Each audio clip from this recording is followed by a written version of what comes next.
So, Carlo, tell me about the creation of this project. What inspired you to make this film? Actually, I did two short films about parenthood in a way. Different point of view, of course, different angle. So it was so interesting idea. I mean, I don't like the word topic. I prefer the word idea because for me it's much more cinematic in a way. So I was like researching because one of the short films talks about a mother that left a baby, so adoption law and everything. So I studied like really the Italian law, and I found this like sort of loophole inside the law. So I continued my research, and when I talked with the president of the juvenile court, she told me yes, this case like this happens, and she like faces some of them. So this was a starting point, and then at the beginning, the first idea was to tell the story of someone that has to pretend to be a father, someone that has to pretend to be who is not, and in this path to become what it was supposed to just to pretend. So this was the starting idea, and then we started to work basically on just on the character, without any plot or. And so, how did the characters come out of this research? How did they start to form for you? Actually, when I fulfill my research at a certain moment, I say to myself, stop. I mean, you know enough. You don't have to. I didn't want to make a movie on on a social issue or stuff like that. I prefer to like focus on the character. So the characters are completely fictional in a way. I mean, you just respect the idea that I have with the screenwriter to tell a love story starting from someone that doesn't know really how to love, what love is. So we decided to have these two characters that were the face. They represent two sides of the same coin of the loneliness. So we start from that, and then it comes very easily when I find the actors. Actually, I have done all the work when I started to find the actors. Actors helped inform a lot of what the characters were going to be. Yeah, I think that sometimes you have to work the other way around. I mean, search for the actors and then round the script on them. Not like write a script and then find someone who fits your idea. For example, about Claudio Segaluscio that plays Ermanno, I was lucky to find a non-professional actors that really, was representing exactly what I had in mind before. So I was lucky. I have an idea, and the reality fulfilled my idea. But this is very rare. About Sandra Zemalska, that is a professional Polish actress, very young, just came out from the school, from the theater school.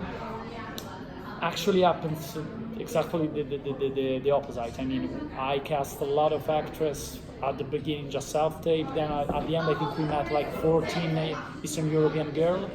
And when I saw Sandra, I was thinking that she was like embodying the character much better in a much more interesting way than I think before. Because she has this childish look, this like a sort of ghost presence. She's light in the way they play, so sometimes actors can be much more interesting than what a director thinks. So it was the case. The funny things about the two of them that Sandra is Polish, but she learns Italian for the movie, so she doesn't really speak Italian. She knows the line, and that's it. And Claudio doesn't speak any English, so my two main characters weren't able to communicate. And it was funny because at the end, during the rehearsal, I had to explain both of them everything, but they find a way to communicate no matter what, even without words, and this was pretty nice to watch. Right, and some part of that must have been because the film was a co-production, but it seems like it also became very serendipitous that the two characters had this partial communication they had to battle through that it defines their relationship. It was part of the script, and the funny things about the co-production that actually Sandra wasn't on board when we have the Polish Film Institute. At that time, it was on board just the composer, Teonik Rodzinek, So I wasn't even searching. I mean, I didn't have to pick Polish actors. So it came very naturally. Pick Sandra, and it was nice. I mean, work with them was actually really fun and nice. It wasn't heavy at all. Your film has a very beautiful visual look. It's very stark and blue and kind of matches the tone and atmosphere of all of the scenes. And I'm wondering if you could tell me at what point in the process you came up with how you wanted it to look. I think I usually think about the language much more than the light and the mood. So the language was set during the writing, and I always work with that. I mean, I have the script, and then I have like a sort of shot list that is long as the script and describe all the shot that I want to do. Not as a storyboard, never, because at least you have a little bit, sort of mystery, sort of something new when you are on set. But about the mood and the color, actually the reference, the biggest reference for me was an American photographer, Todd Hido. That it's like a photographer that started working mostly on empty houses from outside and interior. And it was a perfect mood for me. Talking about colors, talking about the palette of the colors, talking about furniture, talking about everything. I mean, to costume design, because he has done a lot of different things afterwards. And I give to costume design, to my DOP, to everyone. I give that 30 books. This is our Bible. And I try to don't have too much like cinematic reference. If I have to think about what I think, and I didn't say to anyone, was much more the Japanese movie of the 50s. That's the movie that I loved more. I mean, Mikio Naruse, Kobayashi. This was a little bit of reference. And when you have these long scenes where the characters don't have a lot of dialogue, a lot of the emotion is kind of what's going on within, especially with such stoic characters as these two. How do you trust the emotion to be conveyed through the performance or through the direction? What's your strategy? I think that if the story talks itself, if you put the right character in the right point of the story, the people, I think that the audience is much, much, much more intelligent than a lot of people think. And I think that cinema is there even, trying to shot what the characters are thinking. If you give the right coordinate or even no coordinate, but you have a path, you can start to understand what the people think. And for me, this is the most compelling and interesting things. About how they interpret that feeling without talking, we made the rehearsal of all the movie before, like long time. So I knew where they have to show up a little bit an emotion or hide it. If you have gone through all the movie in a home rehearsal, you know when your previous idea was wrong or when was. I mean, rehearsals are super interesting. I mean, super useful, not just for actors but for directors. I mean, this is sometimes something that maybe people didn't think about that, but for directors are crucial. Is this something that you learned was really important to you from your shorts, or has this always been a part of your process? I think that I'm not able to improvise anything. If you ask me to improvise something on set, I will like mumble and I don't know. For me, a movie is like you need to prepare brick by brick, step by step, very slowly. I mean, slowly, very carefully. So think of every details and try these details. So if you're wrong. For me, it's like the most important moment is when you plan a movie, not when you do it. At least it works for me. Sure, yeah, it's months and months, maybe even years of preparation just for a couple shoot days. I think we made amongst 3 months, we made 20 days of rehearsal. And that's it. I mean, on location rehearsal? No, a home rehearsal. I mean, just a couch. Just running through all the scenes. With the actors. About location scouting, I did very, very little. I mean, I always have this shot list before. that as long as I finish one draft, I did another shot list draft. It's like in between, no? And you like to keep it flexible, you said, so that when you get to the actual location, there's some more creativity in the where you put the camera. I want to do in location what I want to do before, not like arrive in location and say, now there is this wonderful arbor, we have to. No, because otherwise you can lose your track. At least for this movie that was really, still and like everything is implosive and not explosive, and there is a sort of like acting that was really, really hidden. It works this way. I don't think that in every movie you have to work in a way. I would like to really change the strategy or like method in every movie. I would like it. Yeah. Your film does a really good job of conveying the internal emotion and setting up the emotional payoff at the end without holding the audience's hand, like you said, underestimating their intelligence. And I'm wondering if you can talk about what it was like working with the actors or to get that emotional resonance when so much has been internalized throughout the film and finally at the end it all comes out. I mean, it was my idea from the beginning that every emotion must be hidden at the beginning, then little step by step show up, everything. You have the feeling that they are ready to take out this emotion, and there is an explosion at the end. So it was supposed to, even for the audience, now there is a sort of like, you feel free to finally show your emotion. And with actors, as I said, we were rehearsing, and I said, this is too much, this is too little. Now you don't have to show that. Maybe you are thinking about her, but you don't want to show it. Now you're thinking about her and try to show it just with the eyes, not with the line. I mean, stuff like that. And if you have time, but not an enormous amount of time. I mean, I think full rehearsal was like 10, 15 days. I mean, you go through the movie in a very simple way, and the cool things for me was the first time that I was working in English with an actress, no? Because of course Sandra, she speaks Italian, but I direct her in English. And my English is not like, it's not my mother tongue or anything, so I was super scared. But I discovered at the end, directing actress is the most easy things, not in your language, because you have to be synthetic. So it was very easy. I mean, it's much more difficult to direct the sound design, for example, in English, for me at least. Yeah. And this forced you to be more concise and to the point with your words. I mean, you have to. Even in Italian, you have to. Yeah. I mean, you have to. You have to be precise and simple. Otherwise, the worst things that could be that an actor don't understand what you want, and she or he believes that he knows what you want. This could be because once an actor has an idea in mind, to take it off is like really difficult. So the more you are precise and simple, the better it is.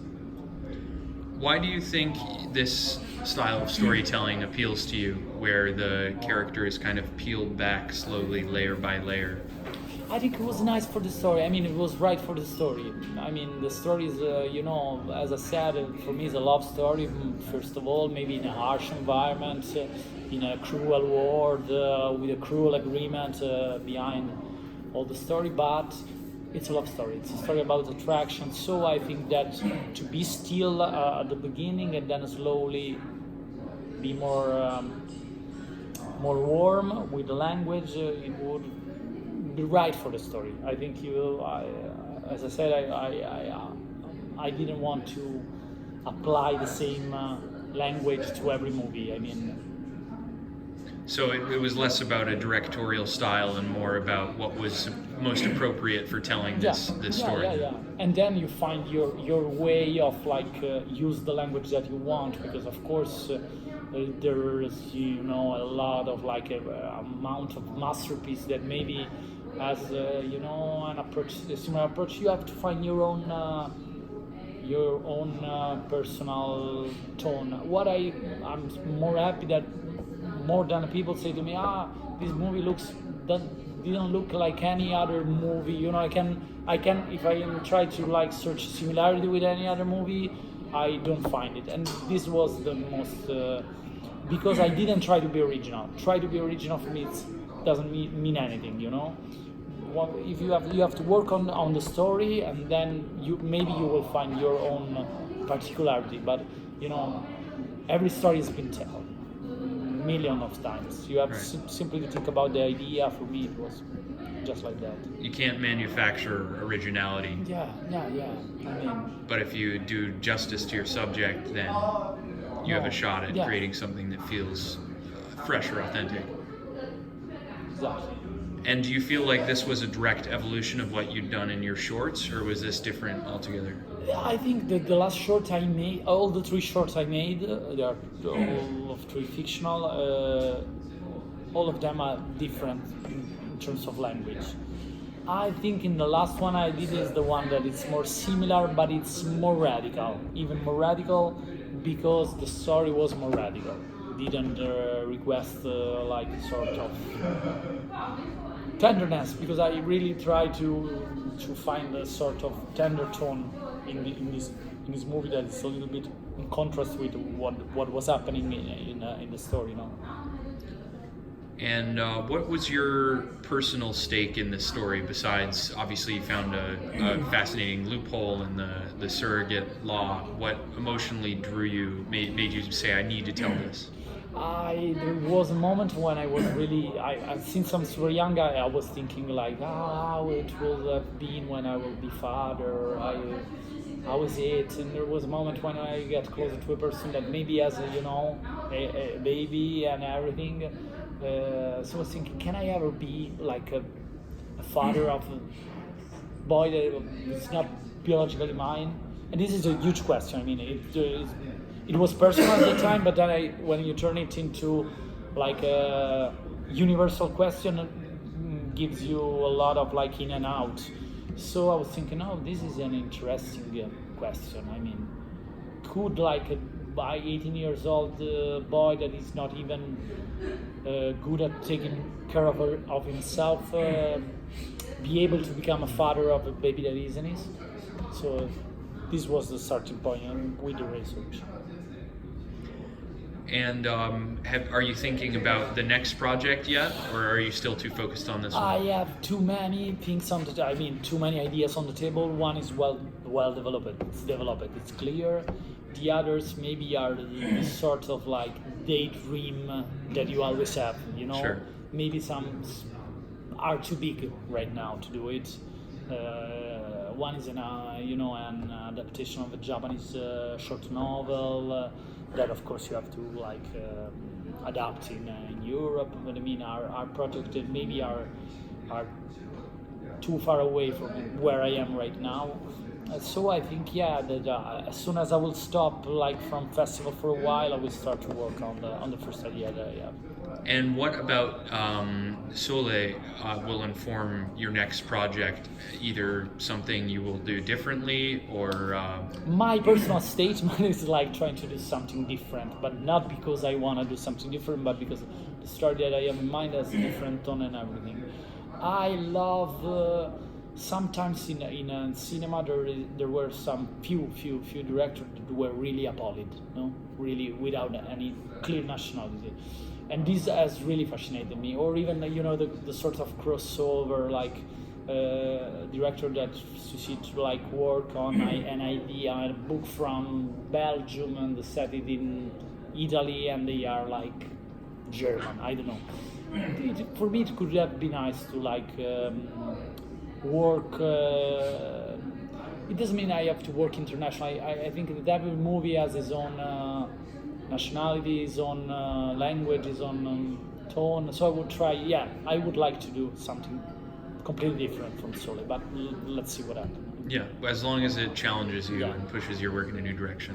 I really would like to thank the person that gave me like the possibility to follow my method of work on Sole. My producer, Giovanni Pompili from Kino Produzioni. I really would like to thank IONCINEMA that was on board of the project from the beginning, and my co-producer Agnieszka Waziak from Lava Films, because it's good to have someone that really trusts your method of work and say, okay, we need to search girl, this actress all over Eastern Europe. I mean, it's not like it was a gift, and I didn't want to take it for granted, you know. So I would like really to thank them. If you could give yourself a piece of advice earlier in your career, or like something important you've learned from the last film, what would that be? From my movie, or I think filmmaking advice. I think maybe, you know, prepare yourself like in details as I did, but you need to know there are some parts of the movie that even if you rehearsal, even if you prepare it, even if you know, there are parts of the movie that you have like to have a clear mind. So as soon I hope I will be a little bit more sure of myself after the first feature. You need to know that there are some parts of the story that you couldn't know perfectly how you have to do it. So leave a little bit a blank page could be nice. Yeah. Hey, this is Eric from IONCINEMA.com. If you want to support us, subscribe below. For more reviews, interviews, film festival coverage from Sundance, Cannes, Toronto, you want to check out these guys on this side.